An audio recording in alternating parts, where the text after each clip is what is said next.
Good morning, good afternoon, or indeed good evening, depending when you're finding time to tune in to this vlog around November, men's mental health and physical health, and bringing awareness to issues that surround us all, but predominantly for Men's Mental Health Month of Movember. So this morning I thought I would do a brief soundbite on loneliness. Feeling lonely, feeling like you don't belong, feeling that there's no connection. Good morning, Louise. How is Orkney this morning up there? So, good morning. I'm just acclimatising, give me a second. My breath. I'll give you a wee story this morning before I start, but I used to hang out with my grandfather quite a bit when I was a wee guy, and we lived in a kind of like a woodland area, if you would like a small holding type kind of vibe, right?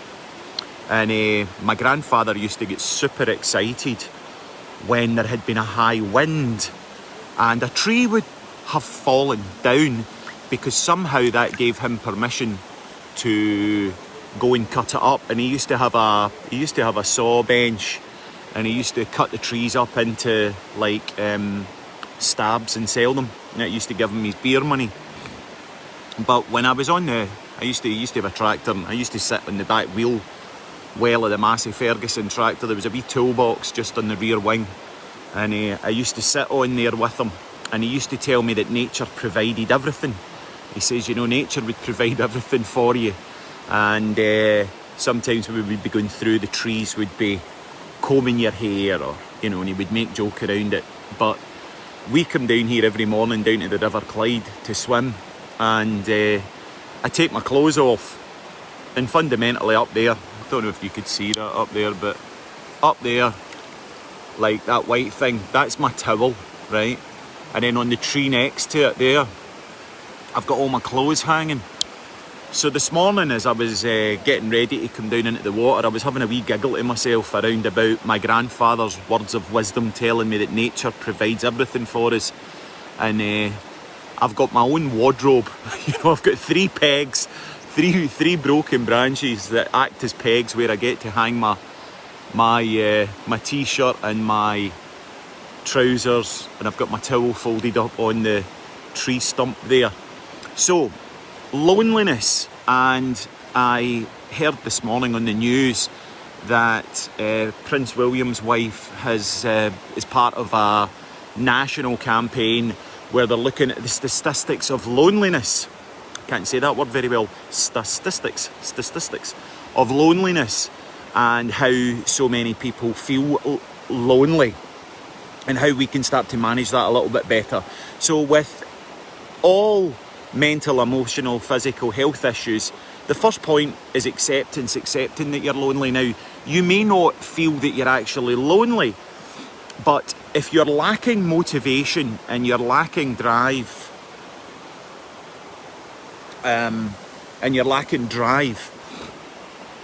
now that would then, if you went to a health professional and said, oh, you know, I'm lacking motivation and I'm lacking drive, I'm lacking any pleasure from the rewards of the external world, be that monetary or indeed simple pleasures, and that could look like depression.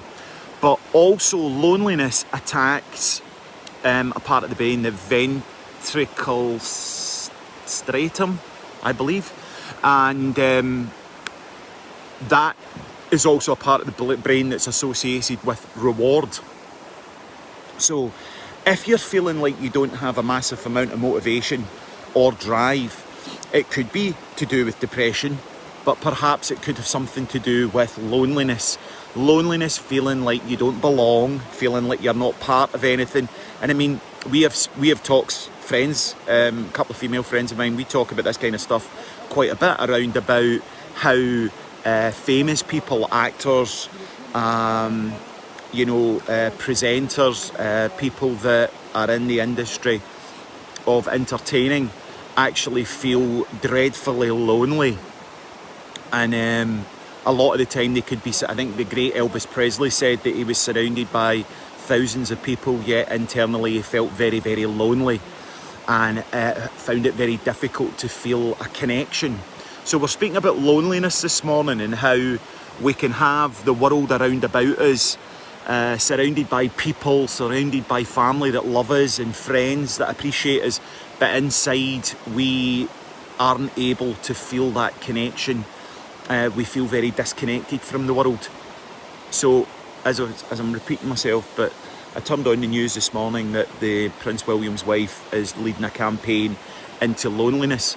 Now, loneliness and feeling disconnected. Now, when I heard that this morning, that I just put my head up from doing emails at 6 o'clock this morning as I was listening to the news, and they were interviewing a young mother, and she was describing how lonely she felt and how her young son could bring her out of that feeling by his simple little antics or things that he's saying. Now, whether you're male or female, right, and this is Men's Mental Health Month, but get the shoulders under. This is Men's Mental Health Month. Loneliness. If you are feeling lonely and it's been persistent and it's become chronic and it feels inescapable, that's okay. What's not okay is not talking about it. Now, you might feel a wee bit weird saying to somebody, it's like, I know that you're here, I know that you're beside me, but I'm really struggling to feel that connection. It feels as if I've got a giant condom, or indeed double wrapped condom over the top of me. I feel as if there's a you know those perspex screens that have popped up everywhere since COVID? Some people that are lonely persistently and chronically feel as if those perspex screens have been a block between themselves and the natural world for such a long time, right, that it's very, very difficult. And they put on a face and they might present themselves to the world as that they're the life and soul of the party, that everything's going great, but internally really, really struggling with an ability to connect to the outer world. Now, you'll never get a connection to the outer world, in my opinion, until you're able to first connect or reconnect or make that connection again with the self, because it's almost, it comes back to trauma.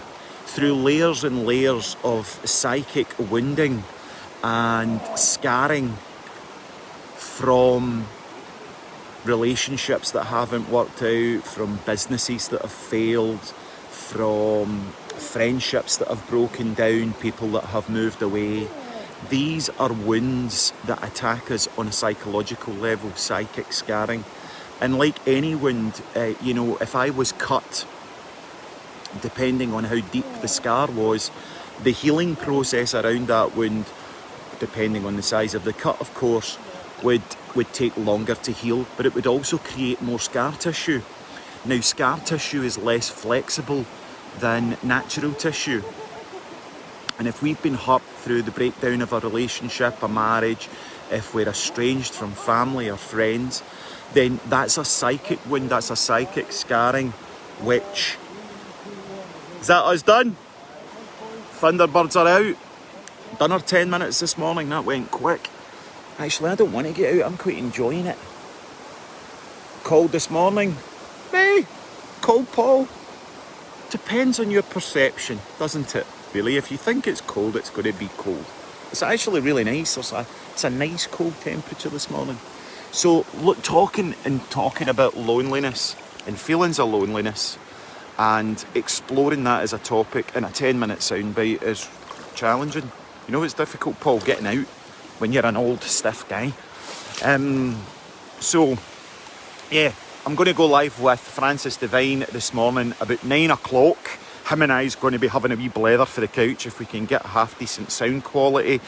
But what was I talking about there? Psychic wounds, scars. So yeah, you lost a loved one. Relationships have broke down. There's something unresolved in there. That's like a scar tissue similar to that on your hand or your arm or whatever. And it loses feeling. It's not quite as sensitive. and also it's not as flexible, so we start to become very rigid things.